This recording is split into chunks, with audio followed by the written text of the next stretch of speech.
Welcome back to BCN news. పాడి అనేది ఎప్పటి నుండో రైతులతో మమేకమైనదని, పశువులకు సమయానికి వైద్య పరీక్షలు చేయించి మేలు పొందాలని రాష్ట్ర public accounts committee chairman MLA Pulaparthi Ramanjaneyulu అన్నారు. పశ్చిమ గోదావరి జిల్లా భీమవరం మండలం చినమేరం గ్రామంలో భీమవరం వ్యవసాయ మార్కెట్ కమిటీ ఆధ్వర్యంలో ఉచిత పశు వైద్య శిబిరాన్ని ఎమ్మెల్యే అంజిబాబు, మాజీ ఎంపీ తోట సీతారామలక్ష్మి ప్రారంభించారు. ఈ సందర్భంగా జరిగిన సమావేశంలో ఎమ్మెల్యే అంజిబాబు మాట్లాడుతూ రైతుకి వ్యవసాయంతో పాటు పాడి ఉంటేనే తగినంత ఆర్థిక అభివృద్ధి ఉంటుందని, ప్రతి ఇంటి ముందు ఆవు, గేదె ఏదో ఒకటి పెంచుకోవాలని సూచించారు.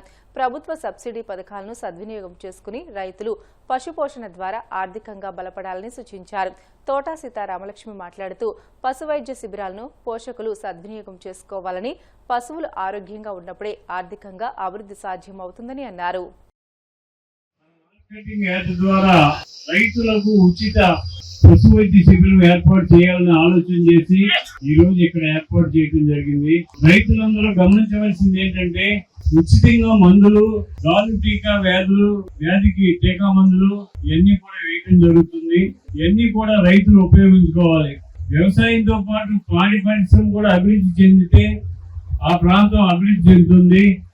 దానికి రైతులు పాడి పరిశ్రమ కూడా ప్రాధాన్యత ఇవ్వాలి. దానిలో భాగంగా మన రాష్ట్ర ప్రభుత్వం, ముఖ్యమంత్రి నారా చంద్రబాబు నాయుడు గారు పశువులకి వైద్య విషయంలో ప్రత్యేక శ్రద్ధ తీసుకొని ఉచిత మందులు సప్లై చేసి, వారికి మేలైన పశువులు తయారు చేసి, వాటికి మందులు అన్ని సరఫరా చేసినట్లయితే పాడి అభివృద్ధి చెందుతుందని ఆలోచన చేసి వారి కార్యక్రమం చేయడం జరిగింది. ఈ కార్యక్రమాన్ని ఈ గ్రామంలో ఉన్న పాడి పశువులు పెంచే రైతులందరూ కూడా ఉపయోగించుకోవాలని చెప్పి కోరుతున్నాను.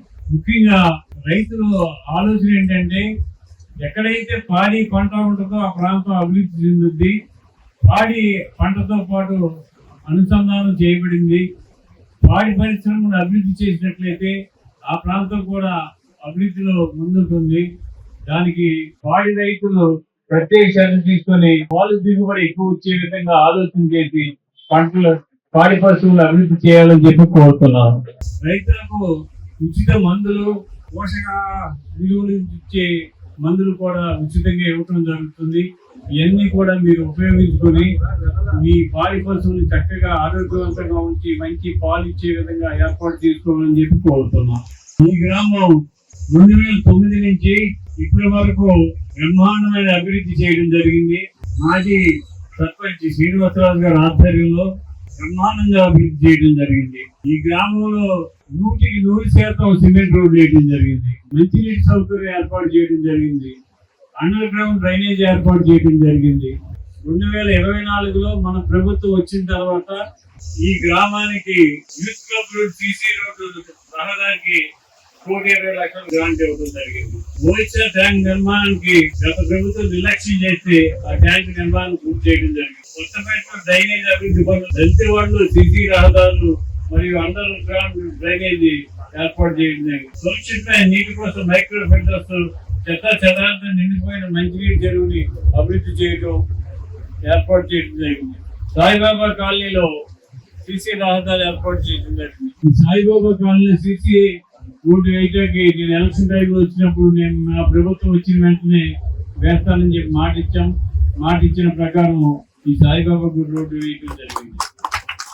సుమారు 30 లక్షలతో ప్రాథమిక ఆసుపత్రి నిర్మాణం మొన్నే శంకుస్థాపన చేయడం జరిగింది. రైతుల కోసం పొలాలకి సుమారు 2 కిలోమీటర్ల రహదారి నిర్మాణం చేయడం జరిగింది.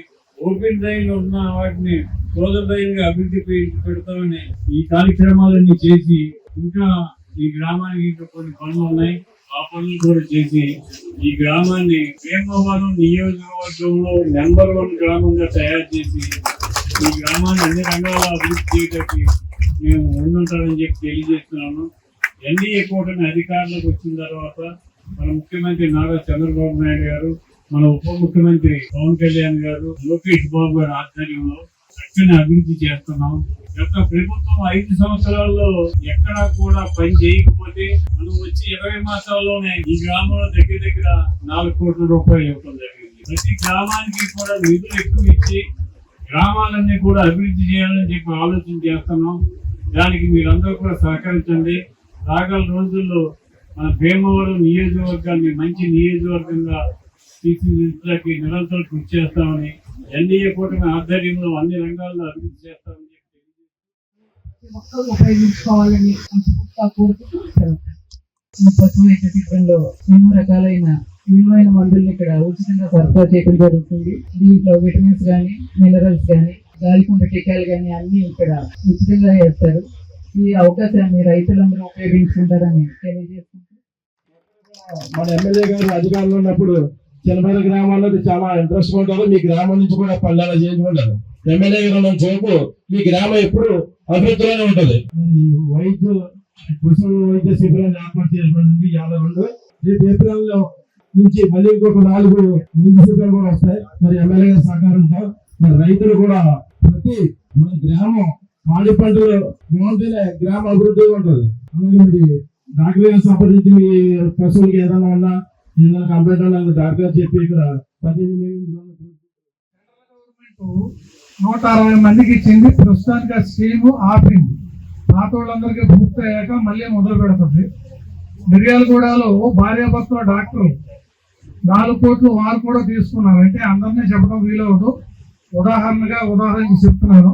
ఆ నంద్యాల అనే గ్రామం వెళ్ళాను. వెళ్తే 200 గేదెలు పైన స్కీము. దాని స్కీము సెంట్రల్ గవర్నమెంట్ ఉద్దేశం ఏంటంటే 7కి 10 గేదెలు వస్తాయి. గేదె వచ్చి 1,30,000 ప్రతిదీ బిల్లు ఉండాలి.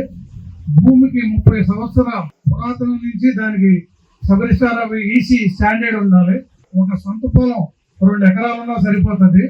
కాకపోతే ఓ 25 ఎకరాల నుంచి 20 ఎకరాలు గడ్డి సంవత్సరానికి మరి నిర్ణయించండి. మనకి రైతు మార్కెట్ యార్డ్ ద్వారా ఈ యొక్క ఇతర పశు శిబిరాలు అనేది మనకి ఏర్పాటు చేసి ఉండలేదు.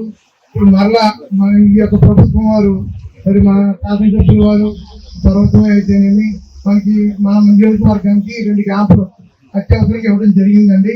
ఇంకా ప్రతి సంవత్సరం కూడా ఇంతకంటే ఎక్కువ క్యాంపులు ఇవ్వడానికి ఎమ్మెల్యే సార్ ఏర్పాటు చేస్తానని చెప్పి సార్ కూడా అనుకోవడం జరిగిందండి. చూడు కట్టిన పశువులకి వైద్య పరీక్షలు, నేలదూడు పాముల మందు, అలాగే మన పెద్ద పశువులు పాముల మందు, అలాగే ఇతరతర రోగాలకి మనకి పశువుల్లో వచ్చే అన్ని రోగాలకి మనం ఇక్కడ వైద్య సేవలు మా స్టాఫ్ ద్వారా అందజేయడం జరుగుతుంది. 19 నుంచి మా గ్రామంలోని ఎన్నో అభివృద్ధి కార్యక్రమాలు మా బుద్ధ శ్రీనివాసరాజు గారి నాయకత్వంలో మా ఎమ్మెల్యే గారు సహాయ సహకారాలతో ఎంతో అభివృద్ధి చెందింది గ్రామం. అలాగే తర్వాత 2019 నుంచి 24 వరకు కొంచెం అభివృద్ధి కుంటుపడ్డంది. అదంతా కూడా మీ అందరికీ తెలుసుకునే విషయమే. తర్వాత మనకి 2024 కూటమి ప్రభుత్వం వచ్చిన కాడి నుంచి మా గ్రామంలోని మళ్ళీ మా ఎమ్మెల్యే గారు మరియు మా ఎంపీ గారు అయిన భూపతిరాజు శ్రీనివాసవరం గారి సహాయ సహకారాలతో మా గ్రామ అభివృద్ధి పనులు మళ్ళీ ఎంతో చురుగ్గా సాగుతున్నాయి. వృద్ధాప్యంలో ఉన్న తల్లిదండ్రులను నిర్లక్ష్యం చేసే ఉద్యోగుల పట్ల తెలంగాణ ప్రభుత్వం కఠినంగా వ్యవహరించనుంది. అలాంటి వారి జీతంలో 15% వరకు కోత విధించేందుకు ఉద్దేశించిన కీలక బిల్లును ఆదివారం తెలంగాణ శాసనసభ ఏకగ్రీవంగా ఆమోదించింది. ప్రభుత్వ, ప్రైవేట్ రంగ ఉద్యోగులతో పాటు ప్రజాప్రతినిధులకు కూడా ఈ చట్టం వర్తించనుంది. ఈ సందర్భంగా ముఖ్యమంత్రి రేవంత్ రెడ్డి మాట్లాడుతూ వృద్ధ తల్లిదండ్రులకు రక్షణ కల్పించడంలో ఈ బిల్లు ఒక చారిత్రాత్మక ముందడుగు అని అభివర్ణించారు. సమాజంలో మానవ సంబంధాలు, బంధుత్వాలు బలహీనపడి కేవలం సంపాదన, భౌతిక సుఖాలకే ప్రాధాన్యత ఇస్తున్నారని ఆయన ఆవేదన వ్యక్తం చేశారు. బతుకున్నప్పుడు తల్లిదండ్రులకు బుక్కెడు బో కూడా బెటర్. భార్య భయానికో వీళ్ళకే తల్లిదండ్రుల పట్ల అభిమానమో, గౌరవమో, ప్రేమ లేకపోవడమో కారణాలు ఏమైనా అయి ఉండొచ్చు. బతుకున్నప్పుడు తల్లిదండ్రులను చూసుకొని వాళ్ళు చనిపోయినప్పుడు శవాన్ని ఇంటి ముందర పెట్టుకొని ఆస్తుల పంపకాల కోసం కొట్లాడుకున్న వాళ్ళను, పోలీస్ స్టేషన్ మెట్లెక్కిన వాళ్ళను, ఒకరి మీద ఒకరు కేసులు పెట్టుకున్న వాళ్ళని కూడా మనం చూసుకుంటా వచ్చినాం అధ్యక్ష. అందుకే అధ్యక్ష, ఈరోజు మారిన పరిస్థితులు. ఓ సినిమాలో ఒక డైలాగ్ ఉంది అధ్యక్ష, అంటే చాలా మనిషిని పిండేసే విధంగా ఆ మాటలు ఉన్నాయి అధ్యక్ష. పిల్లలను కనగలము కానీ వాళ్ళ బుద్ధులను కనగలమా అని ఆ సినిమాలో ఒక ప్రశ్న. తల్లిదండ్రులకు పిల్లలను కనడానికి అవకాశం ఉంది కానీ వాళ్ళ బుద్ధి ఎలా ఉండాలనో ఆ బుద్ధిని కనే అవకాశం తల్లిదండ్రులకు లేకపోవడం వల్ల ఈరోజు సమాజమే తల వంచుకునే విధంగా కొంతమంది పిల్లలు వ్యవహరిస్తున్నారు. వాళ్ళని దృష్టిలో పెట్టుకొని ఈ చట్టం చేయడం, ఈ అవకాశం రావడం ఒకవైపున నేను ఆనందంగా భావించిన, ఇంకొక వైపు నాకు చాలా బాధ ఉంది. ప్రేమ మధ్య, అనురాగం మధ్య, తల్లిదండ్రుల మధ్యలో ఆత్మీయ బంధం మధ్య ఉండాల్సిన విషయాన్ని చట్టం చేయాల్సిన పరిస్థితి రావడం, చట్టం ద్వారా నియంత్రించాల్సిన పరిస్థితి దాపురించడం ఈ సభకు ఇది బాధాకరమైన విషయం. కానీ బాధపడుకుంటూ కూర్చుంటే తల్లిదండ్రుల సమస్య తీరదు. వయసు మీద పడి కష్టం చేయలేని పరిస్థితిలో కనీసం బతకడానికైనా కనీసంగా వాళ్ళకు మనము వెసులుబాటు కల్పించాలి. కాబట్టి ఈరోజు ఈ చట్టాన్ని మనం తీసుకొస్తున్నాం అధ్యక్ష. అదేవిధంగా అధ్యక్ష, ఒకప్పుడు ఉమ్మడి కుటుంబాలు ఉండేది. ఉమ్మడి కుటుంబమే కాకుండా కుటుంబంలో తమరైనా, నాకు తెలిసి తమరికి 8 మంది సోదరిమణులు, తమరొక్కరు, మేము 7 మంది అన్నదమ్ముళ్ళం, మాకొక్క సోదరిమణి. అంటే ఒకనాడు కుటుంబాలల్లో ఎక్కువ మంది సభ్యులు ఉండేటోళ్ళు. భట్టి విక్రమార్క గారు కూడా 6 బ్రదర్స్. సో మన కుటుంబాలన్నీ కూడా ఎక్కువ మంది ఉండడం వల్ల ఒక సోదరుడు ఒక సోదరిమనో తల్లిదండ్రులను చూసుకోకపోయినా ఇంకో సోదరుడు ఎవరో ఒకరు చూసుకునేవాళ్ళు. ఒక సోదరుడికి అవకాశం లేక ఉద్యోగరీత్యా ఇతర ప్రాంతాలకు పోయినా, ఇతర రాష్ట్రాలకు పోయినా, ఇతర దేశాలకు పోయినా ఇంటి పట్టున ఉండే సోదరుడు తల్లిదండ్రులను కాపాడుకుంటూ ఊర్లో వ్యవసాయం చేసుకుంటూ ఆ కుటుంబానికి తల్లిదండ్రులకు అండగా ఉండేది. వార్తలు ముగించే ముందు ముఖ్యాంశాలు మరొకసారి. పాలకొల్లులో ఘనంగా టిట్కో ఇళ్ల ప్రారంభోత్సవ కార్యక్రమం.